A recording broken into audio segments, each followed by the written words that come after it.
I own a small American manufacturing business making specialty microscope products, and the new tariffs, we're kind of cooked, bro. Because of the way that tariffs are calculated, we pay more than our Chinese competitors that flooded the market on Amazon.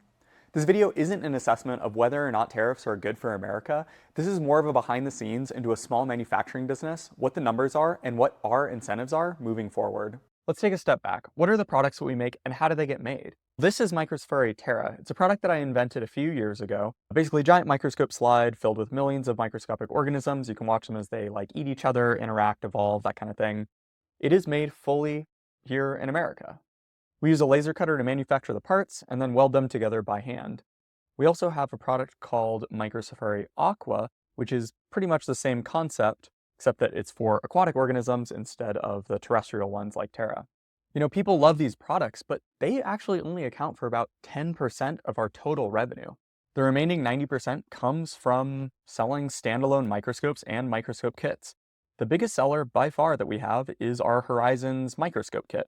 It's basically a full microscope experience kit, so it has both Microsphere Terra and Microsphere Aqua included in it, and kind of the whole experience is centered around those flagship products. And we include basically everything you need to have a really grand microscope experience. We make some custom filters for the microscopes, etc. But those microscopes are made in China, and we don't really have a choice. There are no microscopes made for the consumer market that are manufactured here in America.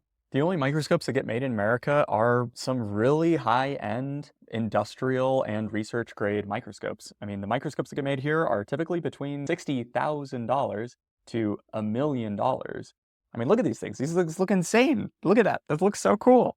Remember earlier when I mentioned that Chinese companies pay less in tariffs than we do if they're the ones that are selling it here in the US? It's pretty easy to understand why that happens. Let's say that there's a Chinese manufacturer of microscopes that makes the microscopes for $100 each. They bring it into the United States and have to pay a 50% tariff on it. So by the time it gets here in the United States, it's $150, right? They want to list it on Amazon. They list it on Amazon for $550 from there.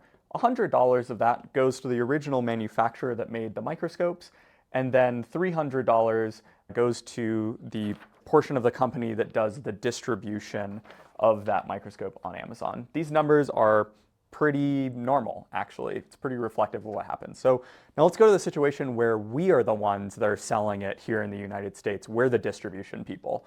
The way that works, too many papers. The way that works is that we buy it from that same manufacturer for $100. We have to pay them $100 so that they can make their profit. So we have it at that point. Now we are the ones that are bringing it into the United States. We end up paying a 50% tariff on it. And so by the time it's here in the United States, it's $300. When we sell it on Amazon, we make that same $300 that they did before if they're the ones being the distributors. And then the final price to consumers is actually $600. Note the $50 difference, and that's because we're paying a 50% tariff on both the cost to manufacture the microscope and the cost that we're paying the manufacturers for the profit. So this seems pretty messed up, and sure, I'll say it is, because that's in my best interest. But there is a way around this, and it's commonly done. It's called them becoming the importers of record. So basically what that means is that we can go to a Chinese microscope company and say, hey, instead of us basically buying the microscope from you in China and then bringing it into the United States, how about you pay the tariffs and then bring it into the United States, and then we'll buy it from you after it's already in the United States, in which case it basically goes over to how it's done over here, and the tariffs are only paid on that $100. And this is something that happens all the time. In fact, that's how many of Amazon's products are so cheap, is because they're paying the absolute lowest number of tariffs possible. But the reason that we can't do that is because we just simply don't have the scale to be able to negotiate with companies to say, hey, we're just small fish to them, right? It's not worth their time to send over these products for us and do all of that. There's a lot of risk that comes over to the Chinese manufacturers, so they have to have enough skin in the game that it's worth it for them.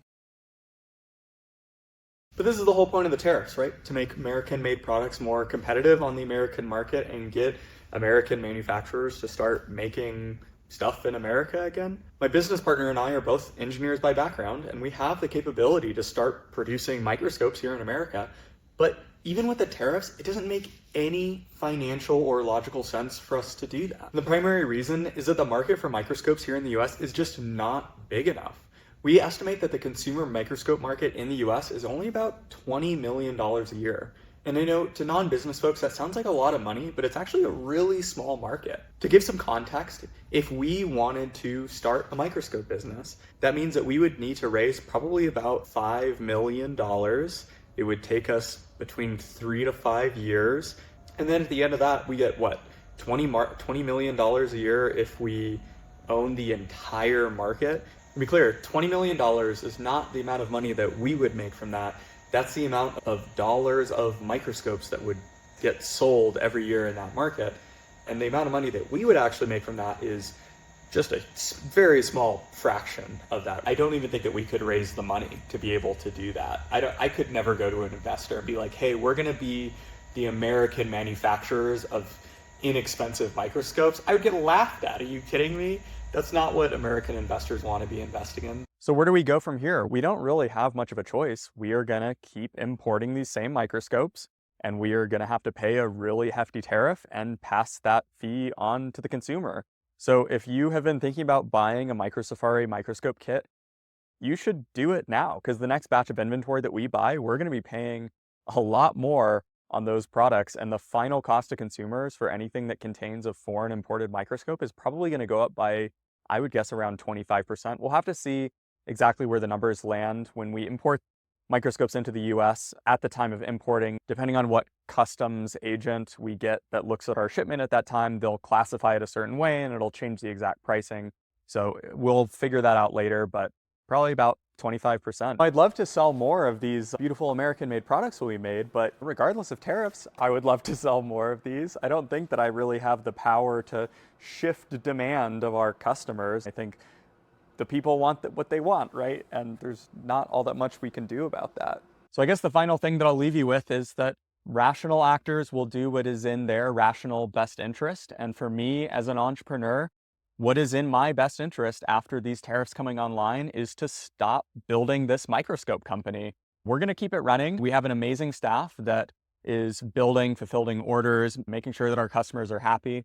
But for me as the business owner, it's time for me to go build something new. And that new thing for me is that I'm building an iPhone app. I'm making an AI health journaling app that helps people to find the hidden connections between how the things that they do in their life makes them feel. If you want to learn more about this new project I'm going to be working on, I'll put a link in the description. I made a little video about it. But otherwise, I hope you found this interesting. See you later.